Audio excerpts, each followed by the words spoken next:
Imagine owning a jet, yacht, and even an F1 team. Meet Vijay Mallya, the king of good times. In the 90s and 2000s, he ruled Indian business with style and swagger, turning his family liquor biz into a giant. He owned the Force India F1 team and Royal Challengers Bangalore, dreams fueled by red and roaring crowds. And then there were parties that felt like celeb weddings, held on yachts in the Mediterranean Sea. Once worth $1.5 billion, Mallya's crown jewel was Kingfisher Airlines, launched in 2005. Kingfisher was sleek, lie-flat seats, gourmet meals, and bold red branding screaming luxury. For a moment, Indian aviation had a star.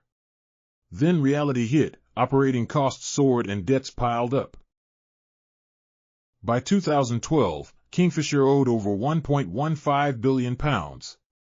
Flights cancelled, staff unpaid for months. The crown jewel was cracking, while Mallya's personal life kept sparkling with jets and lavish regattas. This wasn't just bankruptcy, it was optics. A billionaire ignoring the very people keeping his planes flying. March 2016, Mallya left India for the UK amid loan default cases and hasn't returned since. What followed? A long legal saga crossing continents, with arrests, bail, and court battles. 2017, arrested in London, released on bail immediately. The case dragged on relentlessly. 2018, UK court ordered Mallya to pay £200,000 toward debts and allowed extradition in principle. Appeals followed, he lost again and again, even at the UK Supreme Court in 2020. Legally boxed in, every door closed, yet he remains in London, free and far from India's reach. Why? A confidential asylum request on humanitarian grounds, blocking extradition, still unresolved. In 2019, declared fugitive economic offender, a new legal label in India's fight against financial crimes. By 2022, Supreme Court sentenced him to jail for contempt, over millions sent to his children illegally. None of that brought Mallya back. He stayed abroad, outsmarting time in courts. Then came June 2025, after 9 years of silence, a 4-hour Indian podcast interview shocker. The video hit 20 million views. He apologized, but only to his unpaid employees. No court remorse, no bank apologies, just a promise to consider returning if he gets a fair trial. Genuine or PR stunt? Only he knows.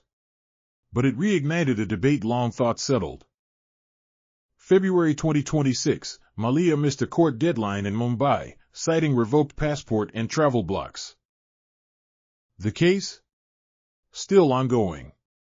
Almost a decade after bankruptcy, the saga unfolds. So, what really happened?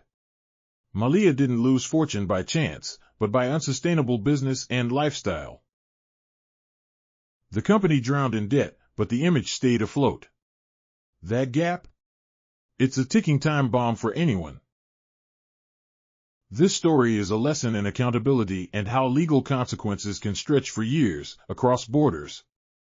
Vijay Mallya was once India's boldest business icon, now a cautionary tale of image versus substance.